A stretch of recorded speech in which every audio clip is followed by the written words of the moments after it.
सोच कर देखिए, दुनिया का सबसे बड़ा खेल का मैदान, जहां करोड़ों खिलाड़ी हों। अब इतने बड़े खेल को फेयर रखने के लिए भाई एक रूल बुक तो चाहिए ही होगी, है ना? बिल्कुल। भारत की चुनाव भी कुछ ऐसे ही हैं, और उनकी रूल बुक का नाम है आदर्श आचार संहिता।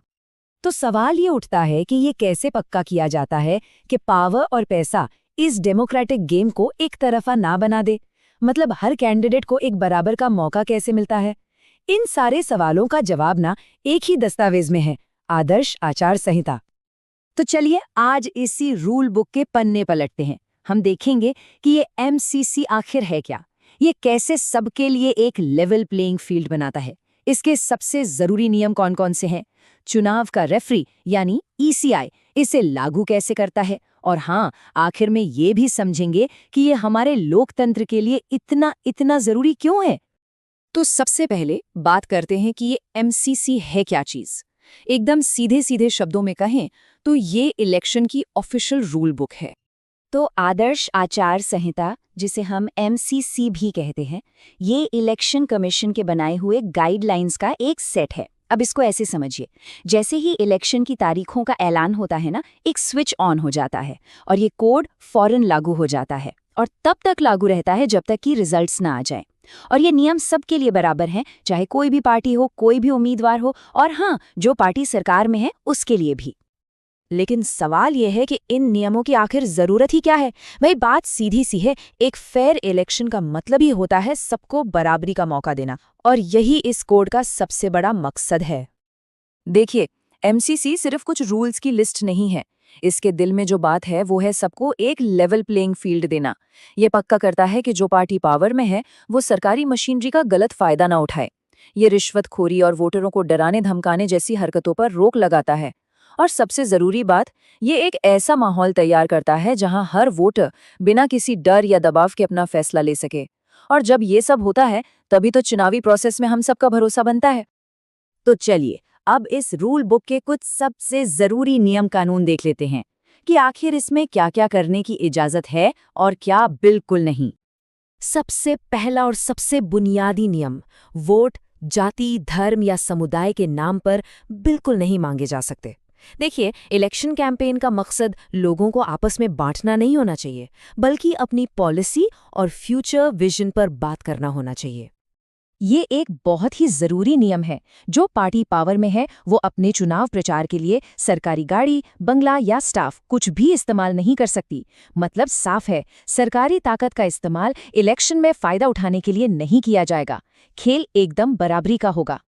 और सुनिए, जैसे ही आचार संहिता लागू हो जाती है, सरकार वोटरों को लुभाने के लिए कोई भी नई स्कीम, कोई ग्रांट या नौकरी का वादा कुछ भी अनाउंस नहीं कर सकती। ये नियम इसलिए है ताकि लास्ट मिनट के वादों से वोट न खरीदे जा सके। वोटिंग से ठीक 48 घंटे पहले सारा चुनावी शोर शराबा बंद हो जाता है। इसे कहते हैं साइलेंस पीरियड।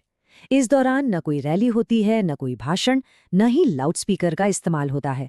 ये वक्त वोटरों को दिया जाता है ताकि वो शांति से, बिना किसी के दबाव में आए, सोच समझकर अपना फैसला ले सकें। और हाँ, ये सिर्फ सलाह मशवरा नहीं है। इन नियमों को तोड़ने के पीछे कानून की पूरी ताकत है।